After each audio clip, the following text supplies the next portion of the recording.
forms of environmental destruction that is happening in the Middle East that affects us.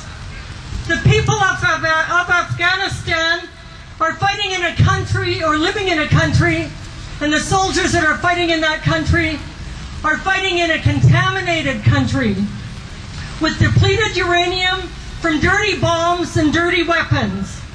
They have dust that is full of toxics and radioactive materials that is scathed across the landscape, in the water, in the soil, in the food they eat, and in the air they breathe.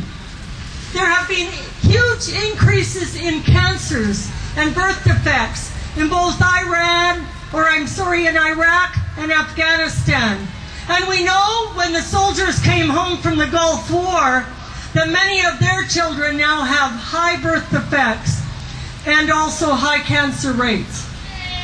It is estimated that there are 800 to 1,000 tons of depleted uranium that were used in Afghanistan in 2001. In 2003, in the Iraq War, coalition forces used between 1,000 and 2,000 tons of depleted uranium. Now we have another kind of bomb happening on Earth. We have the carbon bomb. We have a catastrophe that is happening with global warming. And the biggest cause of that is fossil fuels. Experts say that between 2001 and 2005, more than 2.2 billion gallons of fuel were used to support the Afghan and Iraq war. The U.S. military now uses about 1.5 million gallons of fuel a day in the Iraq war. We are faced with an end of fossil fuels. We all know the end is coming, and we should all be working on the alternatives and renewable energies. And we will all suffer the consequences if we don't change. The very Pentagon that is burning up all the fuel in Iraq has written a report to the U.S. government that says and gives dire warnings on global warming, that if we don't change and deal with global warming, European cities and many cities will be under the sea.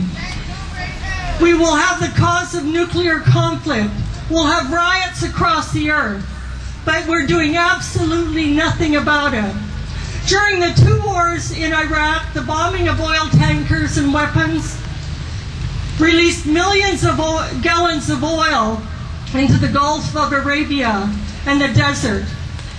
And the heavy equipment has destroyed much of the desert ecosystems in those countries.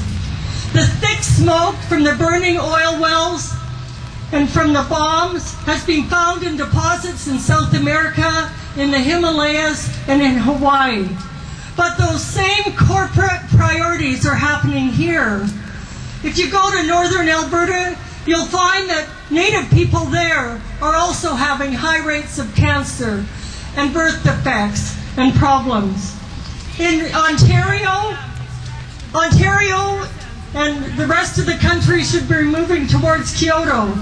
But together, oil in Alberta and Ontario, with its coal-fired generations and nuclear power, produce almost half of Canada's total pollutions and nearly 70% of the nation's greenhouse gas emissions.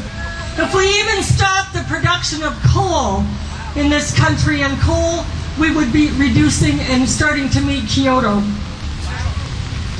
In British Columbia, you just don't have to go far out of Vancouver to go into the central part of the province and see millions and millions of trees, pine trees that are dying due to the warming climate, global warming. The U.S. alone, all the money that we're spending, think of what we could do for alternative energy. The U.S. alone has spent $700 billion on the war, and some experts say it's in the trillions of dollars. In 2006, the Canadian government spent $2 billion in Afghanistan. Recently, the Stern report says things are really in a dire straits, and still we're not doing anything about it. We need, in Canada and in every country of the world, in a wholehearted effort to fight the terror of war. We must fight the terror of cancers and birth defects and poverty and terrorism. We must fight those things, and we must fight them with peace and humanity and of caring for our fellow human being.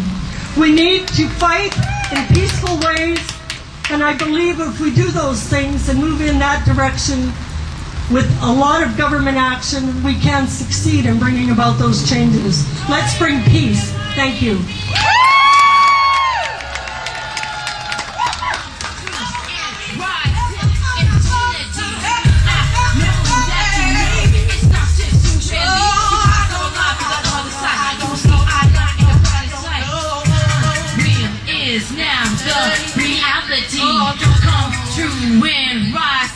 Infinity. I know that you know it's not just you and me, but you guys will ride to the other side. You see, I'm not in the brightest light. Sarah Bjorkness. She is part of the Vancouver War Resisters League, some of the most courageous people in this area who are finding homes and refuge for those men and women who are making the treacherous decisions to come across the border and find refuge in Canada so that they are not used as more cannon fodder in the war. So please welcome warmly Sarah Bjorkness. Tell the world what our popular opinion is, that war is wrong and that we need to work for peace. A key piece of that is supporting the soldiers in their right and their responsibility to refuse illegal orders and illegal and immoral wars. And in Canada, we're doing that by inviting soldiers to come and to give them refuge. Unfortunately, in this day and age, their option for having a stable existence in Canada is to go through the refugee process. So we're doing that. It's expensive. It takes a really long time. It's a really uncertain existence, but we're doing it. The other piece of what we're doing is trying to move the Canadian Parliament to pass a law that would see soldiers not having to go through the refugee process, to say, we welcome U.S. soldiers who refuse to fight in illegal wars as a group. No need for this bullshit to go through these processes that take forever and cost a lot of money. Bring them to Canada and we'll give them refuge. So that's what we're doing. We're doing it across the country. The numbers are growing slowly, but they're growing. And unfortunately, you didn't get to hear from Francisco today, but there is some resistance in the Canadian military too, and that's what we want to see. We want to see soldiers standing up for their right not to be used as cannon fodder. So in closing, I just want you all to give a very warm Vancouver welcome to Rodney, our newest war resistor.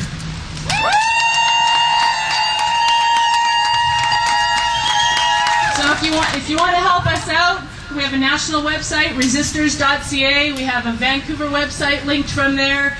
Join us. We have an event on March 30th at the Rhizome Cafe. We got a hip-hop artist who's coming across the country in support of war resistors, and he's going to play some tunes. And we're going to get together and have a good time and raise some money for those legal fees that we need. Thanks very much.